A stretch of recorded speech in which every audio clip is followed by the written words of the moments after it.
ఫిబ్రవరి నెలాఖరున భారీ సభ పెడతాం, మీరంతా తరలిరండి. ఇన్ని రోజులు నేను మౌనంగా గంభీరంగా చూస్తున్నా. నేను కొడితే మామూలుగా ఉండదు. 4 ఎకరాలున్న రైతు నేను, 4 కోట్ల ఆసామిని అని ధీమాగా ఉండేటోడు. మారుమూల గ్రామాల్లో కూడా 40 లక్షలు ఎకరానికి ఉండేది. ఇప్పుడు సగానికి సగం పడిపోయింది. ప్రతి ఊర్లో కాంగ్రెస్ పార్టీ మీద కోపం ఉంది. ప్రజలు కాంగ్రెస్ వాళ్ళు దొరికితే కొడదాం అనేంత కోపంలో ఉన్నారని కేసీఆర్ అన్నారు.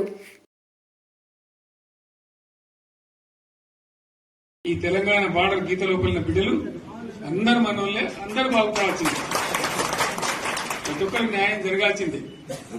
ఆ న్యాయం జరిగి ఆ ఫలితాలు తెలంగాణకు వచ్చేదాకా ఇంకెవ్వడు కొట్లాడాడు, ఎవరితో కాదు. అవతార పంచాంగం మళ్ళా మనమే కొట్లాడాలి. అంతేనా? పక్క మాట అనేది కొట్లాడదాం కదా. ప్రాణం పోయినా సరే తెలంగాణకు రక్షకులు మనమే. తెగించి కొట్లాడాల్సిందే. తెలంగాణ హక్కులు కొట్లాడాల్సిందే. మనమే కొట్లాడి తీరాల్సిందే. రెండవ మాట లేదు. కాబట్టి దయచేసి అవసరమైన సందర్భంలో మీ జిల్లా నాయకులు పిలిపిస్తారు, రాష్ట్రం నుంచి నేను కూడా పిలిపిస్తాను. మీకు సిద్దపడి ప్రత్యక్ష ప్రజా పోరాటాలు లేవదీసైనా సరే మన ప్రాజెక్టులు సాధించుకోవాలి, మన నీళ్లు సాధించుకోవాలి, మన ప్రజలకు అన్యాయం జరుగుతుంటే ఎదురు తిరగాలి, కొట్లాడాలి. తప్పకుండా ప్రజలకు న్యాయం చేసేదాకా మనం ముందుకు పోతూనే ఉండాలి. తెలంగాణ కోసమే బయలుదేరిన జెండా గులాబీ జెండా. తెలంగాణను సాధించింది గులాబీ జెండా. తెలంగాణను మంచిగా చేసి లైన్లో పెట్టింది గులాబీ జెండా. భారతదేశంలో నంబర్ 1 అనేక విషయాల్లో చేసి సాధించి చూపెట్టింది గులాబీ జెండా. ప్రాజెక్టు చెరువు కింద నీళ్లు తీసుకుంటే బంద్ చేసినాం, నీటి తీరువ రద్దు చేసినాం. అట్లా ఎన్నో సదుపాయాలు చేసుకున్నాం. రైతులకు బాగా జరుగుతుండే. అప్పుడప్పుడు ఏమైతుంది, కొన్ని దుష్ట దినాలు వస్తాయి, చెడు గడియలు వస్తాయి. మనోళ్ళు కూడా అలవోకగా ఓట్లేసారు. మీరు గొప్పలో మీరు మాణిగ్రహం గెలిపించారు. కొన్ని నియోజకవర్గాలలో అత్యాశకు పోయి నేను చెప్పిన కూడా అప్పుడు మంది మాటలు పట్టుకొని మారమానం పోతే మళ్ళీ చివరికి ఇల్లు కాలిపోతారు. వీళ్ళని నమ్మితే అమాంతం మింగుతారు, మోసపోతాం. రైతు బంధుకు రామరామ అంటారు, దళిత బంధుకు జైబీం అంటారు. వీళ్ళు ముంచుతారా ఆయన అని చెప్పిన ఆయన వాడు తులం బంగారం ఇస్తా, నీకు ఏంటి, నీకు బంగారం వడ్డానం పెడతాను కానీ ఆయన నమ్మి ఏమో మీ సంగతితో చూద్దామని ఆయన వేసారు. వేసింది ఇరుకపోయారు, బాగా పడ్డారు, అయిపోయి ఉన్నాయి అన్ని వీకే. మళ్ళా మొదటికి వచ్చానా కైలాస మాటలో పెద్ద పామింగినట్టు అయింది మళ్ళీ. అంతే కదా. ఆలోచన లేకుండా ఎటు పడితే అటు ఎవడో ఏదో చెప్తే నమ్మి ఓట్లేస్తే ఏమైంది అనేది ఒక మంచి గుణపాఠం ఇది తెలంగాణ. గ్యారంటీగా మంచిగా సంసారం జరుగుతుంది. తొవ్వకొచ్చినాం, రైతులు ఇంత ముఖం తెలివైతుంది, ఇంత బాకీలు కట్టుకుంటుండ్రి. ఎంతో మంది పాపం సిటీలు వేసుకుందరు, ఏదో వేసుకుందరు. రైతు బంధు పైసలు పడితే ఎంత సంతోషం ఉంటుంది. ఆయన మీద గంగలు వచ్చినాయి. ఇప్పుడు వాడు ఇతడో ఏడో భగవంతుని కరెక్ట్ ఇచ్చినా కూడా మోసమే. ఏదో మళ్ళీ ఎలక్షన్ కోసం దానికోసం చేస్తారు తప్ప కడుపు నిండా ప్రేమ ఇచ్చేది ఇట్లే ఉంటుందా? మనం ఉన్నప్పుడు కరోనా వచ్చింది. కరోనా వస్తే కూడా నేను రైతు బంధు ఆపలేదు. కరోనా వచ్చి రాష్ట్రానికి రూపాయి ఆదాయం రాకపోయినా 4-5 మంచి స్కీములు తెచ్చి ఇవాళ కాపాడుకున్నాం. గౌరవంగా బతికింది రైతులు. బీమా వచ్చినండి. రైతు బీమా పెడితే ఎంతమందికి సాయం జరిగింది?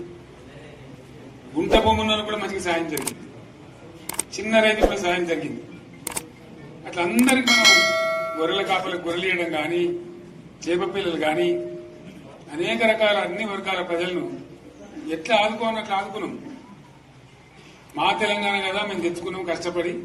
మా వాళ్ళందరూ పైకి రావాలి.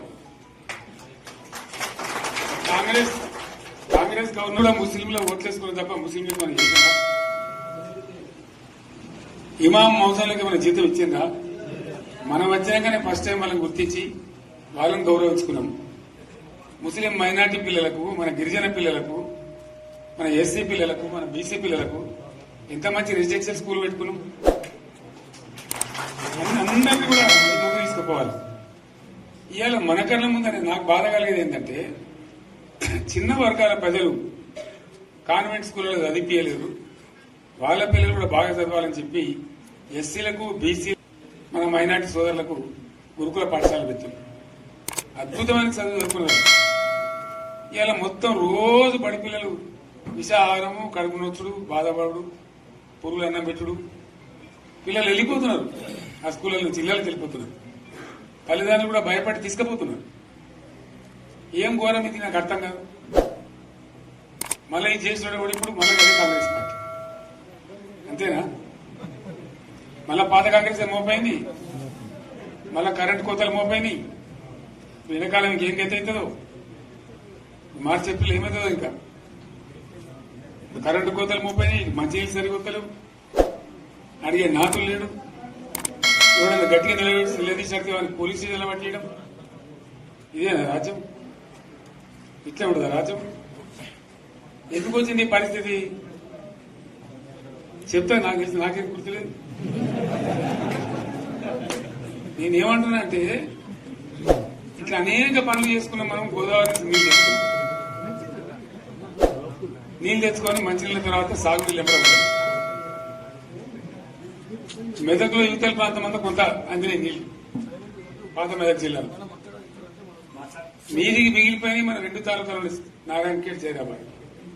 వాళ్ళకి నీళ్లు రావాలి. ఎట్లా రావాలి గోదావరి నీళ్లు? సింగూరు ఒక టైంలో నిండుతుంది, ఒక టైంలో నిండదు. నిండినప్పుడు ఎట్లా గోదావరి నీళ్ళు దిక్కు? సరే, నేను గంభీరంగా మౌనంగా చూస్తున్నా. నేను కొడితే వట్టి కొట్టు నాకు అలవాటు లేదు కదా. చూద్దాము.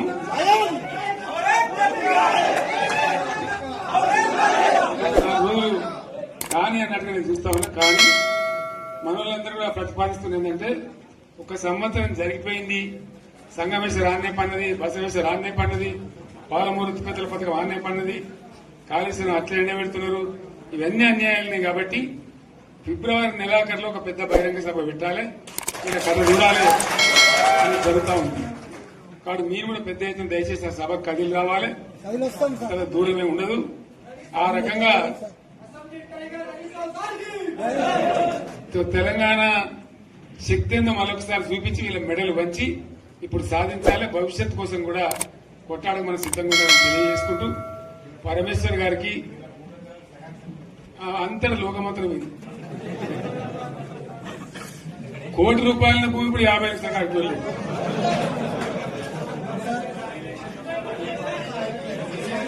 ఈ ఒక్కని బాధ ఒక ఆయన వచ్చింది మన ఒక 10 మంది వచ్చారు హైదరాబాద్కి. అందులోకి 2 ముస్లిం సోదరులు వచ్చారు. साहब सोप तवा हो गया, इफलासी मुफलासी बच्चे क्या दबे होगा? तुम्हारा क्या हुआ बहन? तुम्हारा क्या हुआ? तुम हैदराबाद में तुम लोग हैं? मेरा कारोबार है साहब, मेरा छोटा मोटा कारोबार है, होटल भी है, 70% गिर गया। हर कोई पूछ रहे, हर कोई केसीआर की याद कर रहा सामान. వాళ్ళు మాట్లాడుతున్నారు. ఎక్కడ ప్రతి ఒక్కరు భూముల ధరలు పోయినాయి, మందు పోయినాయి, మసాలు అన్ని పోయినాయి. ఇంత మంచిగా 4 ఎకరాల రైతు నేను 4 కోట్ల ఆసామి అనుకుంటుండే. అంత ధీమా ఉంది, ఎంత బాగుంటే. హైదరాబాద్ నుంచి అడిగితే కూడా వచ్చి మనం ఇయ్యకపోతే భూములు డిమాండ్ పెరగాని అంత బ్రహ్మాండంగా మారుమూల ప్రాంతంలో కూడా 40 లక్షలు 50 లక్షలు ఎకరానికి ఉండే. అటువంటిది సగానికి సగం పడిపోయి మొత్తం నాశనం చేశారు. వీళ్ళు ఇట్లే వదిలిపెడితే ఇంకింత నాశనం అవుతుంది. కాబట్టి మనం కొట్లాడాల్సిందే. నేను ఇంకొక మాట మీకు చెప్తాను. ఎలక్షన్లలో నేను మస్తుగా చూస్తే 50 ఇళ్లలో పార్టీలు గెలితే ఓడితాయి. ఇంత మాయలు ఏడాది లోపలనే కాంగ్రెస్ పార్టీ దొరికితే కొడతాం నాన్న గొప్పగా.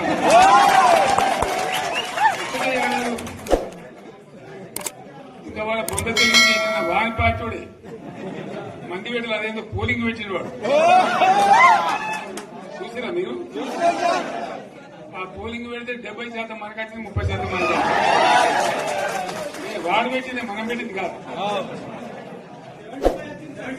75 ఈ పరిస్థితి. అదే నేను ఏమంటున్నా అంటే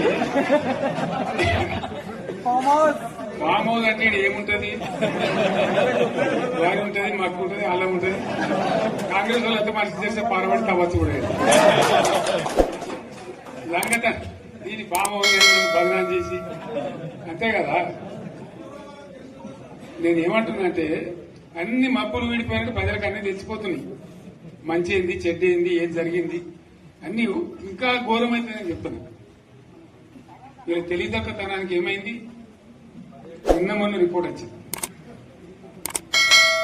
comptroller and auditor general of India అని కాగ్ అంటుంది. కాగ్ రిపోర్ట్ వచ్చింది. పోయిన సంవత్సరం మన గవర్నమెంట్ లో వచ్చిన ఆదాయం కంటే 13,000 కోట్ల రూపాయల ఆదాయం తగ్గిపోయింది. ఇంకా మార్చి పోయేవారికల్లా ఇంకో 3-4 కోట్ల రూపాయలు అంటే 15,000 కోట్ల ఆదాయం పోతుంది. మన గవర్నమెంట్ ఉన్నప్పుడు ప్రతి ఏడాది 15,000 కోట్లు పెంచుకుంటూ పోయింది. ఏడాది 10 నుంచి 15,000 కోట్ల ఆదాయం పెరిగేది మన టైంలో. అంత జాగ్రత్తగా మనం వివాదం చేస్తాం. ఇలా ఉల్టా 15,000 కోట్లు పడిపోయింది. ఇంకా వాడేమిస్తాడుగా, ఇంకా ఇస్తారా? 4-5 నెలలైతే జీతాలనే కష్టమైంది. దొడ్డు అందరు పెండింగ్ పెట్టి రిటైర్ అయిన దొరకలు పైసలు మీకు దొరుకుతారు కదా పేపర్లలో. సో ఆ విధంగా రాష్ట్ర ఆర్థిక పరిస్థితిని కూడా దివాలా తీయించారు. ఇవాళనేం కాదు, 100కు 100% ఇప్పటికే ప్రజల నిర్ణయానికి వచ్చారు. డెఫినెట్ గా రాబోయే గవర్నమెంట్ మనదే అని అనుమానం కూడా వస్తుంది. మన ప్రభుత్వం ఉన్నప్పుడు 10 ఏళ్లలో హైదరాబాద్ తో సహా చిన్న మున్సిపాలిటీ అయిన భూత్పూర్ కావచ్చు, గజ్వేల్ ప్రజ్ఞాపూర్ కావచ్చు, జమ్మికుంట కావచ్చు, హుజురాబాద్ కాన్స్టిట్యున్సీలో హుజురాబాద్ కావచ్చు, బాన్స్వాడ కావచ్చు, వనపర్తి కావచ్చు, ఒకటి ఇది అదే కాదు, వికారాబాద్ కావచ్చు, ఇంకోటి కావచ్చు, రాష్ట్రంలో ఉన్న అవార్డు కూడా వచ్చింది. జనగామ మున్సిపాలిటీ కూడా భారతదేశంలో 3వ స్థానంలో అవార్డు వచ్చింది. వీళ్ళు వాళ్ళు కాదు, మా జమున గారు వీళ్ళు వాళ్ళు కాదు, ప్రతి ఒక్క మున్సిపాలిటీకి భారతదేశంలో ఏ రాష్ట్రము చేయనంత గొప్పగా అత్యద్భుతంగా తీర్చిదిద్దిన మన పెద్దలు తెలంగాణ బాపు రైతు బంధు కేసీఆర్ గారికి గట్టిగా చప్పట్లతో మనందరం అభినందన. ఎందుకు జరిగింది అంటే ఏదో ఒక మనిషి ఇట్లా నోట్లకి డైలాగులు కొడితే పనులు కావు. చాలా మందికి ఉంటాయి కళలు అనుడు ఈజీ, కానీ ఆ కళలను సాకారం చేయాలంటే దానికి చాలా కథ కావాలి. దానికి పెద్ద వ్యవస్థ కావాలి, పైసలు ఇవ్వాలి, విధులు నిర్వచించాలి, నిధులు ఇవ్వాలి, ఒక విజన్ ఉండాలి, దానికి తగ్గ విధంగా పని జరగాలి. పని చేసేందుకు మీరు ఉండాలి. లేకపోతే ముఖ్యమంత్రి కళలు కనుక తెల్లారి వరకు రోడ్డు పడాయి, ముఖ్యమంత్రి కళలు కనుక తెల్లారి వరకు మోడీలు కావు, ముఖ్యమంత్రి గారు డైలాగ్ కొట్టగానే నోట్లకెళ్ళి జీవో రాదు, వెనకకెళ్ళి నిధులు రావు. ఇది కావాలంటే ప్రణాళికబద్ధమైన ఆలోచన విధానం ఉండాలి. కేసీఆర్ గారు మాకు నేర్పింది ఏంటంటే, మా అందరికీ, మీ అందరికీ, మనందరికీ నేర్పింది ఏంటంటే, plan your ward, plan your town, plan your village, plan your district, plan your mandal, plan your constituency. అంటే ప్రణాళిక. మీ పట్టణానికి ఏముండాలి? మీ పట్టణంలో పార్క్ ఉందా? మీ పట్టణంలో చచ్చిపోతే మంచి శ్మశాన వాటిక ఉందా? మీ పట్టణంలో చెత్త అంతా యాడ్ తీసుకుపోయి పారవస్తున్నారు, డంపింగ్ యార్డ్ ఉందా? ఆ డంపింగ్ యార్డ్ లో ఏం చేస్తాను? మీ పట్టణంలో మంచిల సౌలత ఎట్లుంది? మీ పట్టణంలో మురికినీటి సౌలత ఎట్లుంది? మటన్ షాపులు ఉంటాయి, చికెన్ సెంటర్లు ఉంటాయి, వాటి వ్యర్థాలు ఎక్కడ వారేస్తున్నారు? ఏం చేస్తున్నారు? ఇంత లోతు ఎవరైనా ముఖ్యమంత్రి ఆలోచిస్తారాము? గట్ల కేసీఆర్ గారు మాకు కూర్చోబెట్టుకొని ఒక్కొక్క పట్టణంలో ఇప్పుడు మీ ఇల్లు మీరు ఎట్లయితే తీర్చిదిద్దుకుంటారో గట్లనే మన పట్టణాలను, మన ఊళ్ళని కూడా తీర్చిదిద్దాలని చెప్పి, ఆఖరికి పల్లెల్లో ఎట్లయితే పల్లె ప్రకృతి వనాలు పెట్టుకున్నామో అట్లాగే పట్టణాల్లో కూడా పట్టణ ప్రకృతి వనాలు, డంప్ యార్డ్లు, శ్మశాన వాటికలు, మీ మీ మీ వార్డుల్లో ఇంటింటికి నల్లా నీళ్లు, ఇంటి ముంగట మురికి నీటి కాలువ ఉందా లేదా, ఈ పద్ధతుల్లో ప్లాన్ చేసి సారేమన్నాడు, మనం ఏదో వచ్చే ఎలక్షన్ కోసం చేయకండి, ఒక 15-20 ఏళ్ల ప్రణాళిక రూపొందించి మొదట 5 ఏళ్ళు ఏం చేయగలుగుతాం, వచ్చే 5 ఏళ్ళు ఏం చేయగలుగుతాం. ఎందుకంటే అన్ని పనులు ఒకటేసారి కావు. పిండి కొద్ది రొట్టె, పిండి ఏంది ఉంటే రొట్టె కాదే అవుతుంది. అంతేగాని మనం అన్ని ఒక్కసారి చేయాలి చూమంతారంటే కాదు.